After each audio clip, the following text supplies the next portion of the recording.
The Batman really understands Batman.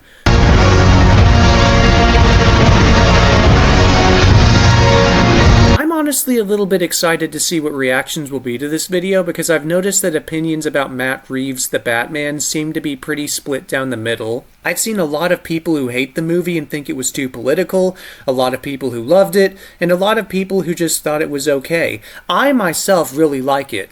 In fact, I would go so far as to say that it is my second favorite Batman movie after The Dark Knight. So now you probably get why I'm excited to see how people react to this. Not only is The Batman my second favorite Batman movie, I think that Robert Pattinson's performance as Batman is easily the best take on the character of any live-action Batman, and yes, I am including Michael Keaton. Now you want to get nuts! So now you really get why I'm excited to see how people react to this. I think that Pattinson's portrayal of Batman is masterful. I feel like I can tell exactly what he is thinking at all times while in costume, despite the fact that his face is half covered. Just from the way he moves his head, his eyes, his jaw, I feel as though I'm just watching him. No mask, no obstruction, just the Batman's face as he reacts and interacts with the world around him. It's an incredible testament to Pattinson's acting chops, and really makes his performance stand out from every other actor who has taken on the role. Yes, even Clooney. I'm sorry, Batman and Robin fans. But a good performance alone does not a good character make, and this video's title is not about Robert Pattinson's acting, obviously. I also think that the writing which goes into the Bruce Wayne Batman character in this film displays a phenomenal understanding of Batman. You see, what I think makes Batman most unique compared to other superheroes is the fact that he is in many ways the exact inverse of most superheroes. Spider-Man is the alter ego Peter Parker uses to keep his identity secret. Superman is the alter ego Clark Kent uses to keep his identity secret. Nightwing is the alter ego Dick Grayson uses to keep his identity secret, so on and so forth. Bruce Wayne is the alter ego Batman uses to operate in the public out of necessity. True, he was born Bruce Wayne, but Bruce Wayne the billionaire playboy is not who Batman is. Everything about Bruce Wayne is a manufactured facade which Batman begrudgingly shows to the world because he can't just be Batman 24/7. One of my favorite examples of this is in the Batman Arkham City game, when Batman reveals to Alfred that Dr. Hugo Strange has figured out his secret identity. He knows that Bruce Wayne is Batman. It doesn't matter that Batman is literally talking to his closest confidant in this scene. He still refers to both Bruce Wayne and Batman as if they are these nebulous concepts that aren't personal to him.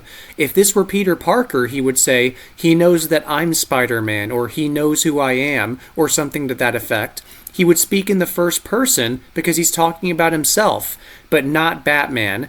And that's because he's not Bruce Wayne. Bruce Wayne died the same night that his parents did.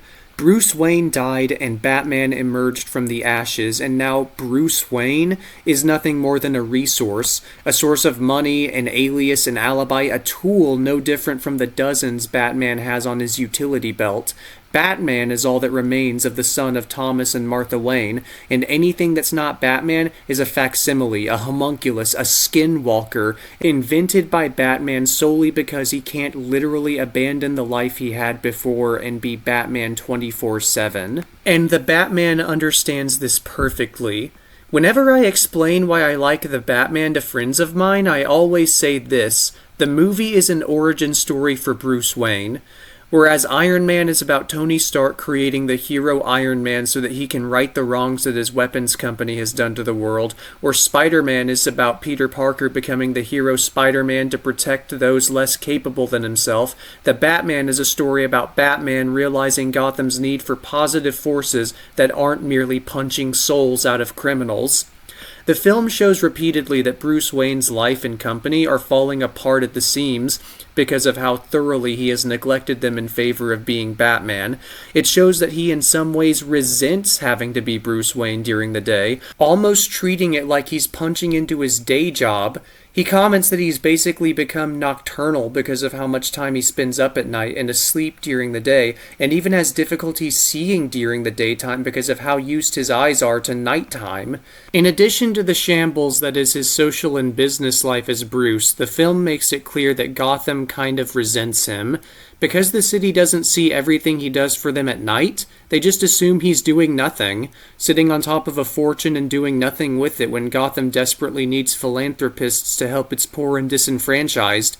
And because its poor and disenfranchised aren't getting any philanthropic help, they turn to the one source of help they are getting, the vigilante who's going after crime and refusing to give in to the same corruption that many of the Gotham police are, and they take the wrong message from it.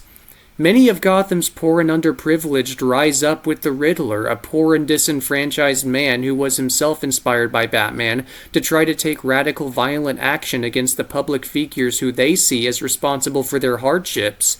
The only positive force for good they've seen in their city in years, the only source of meaningful change they've experienced, is a man who subverts the law and takes justice into his own hands.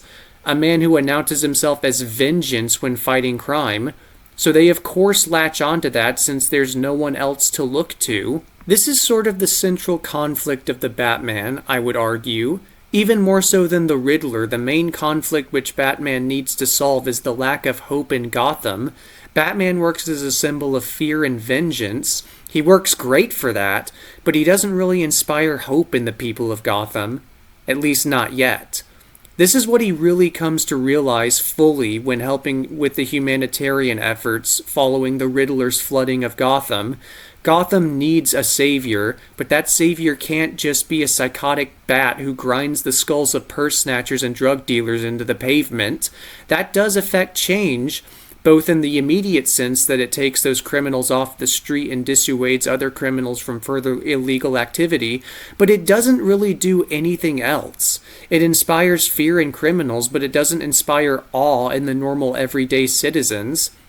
And that's where Bruce Wayne comes in, a man who has the monetary means and the desire to enact real philanthropic change the same way that his parents did.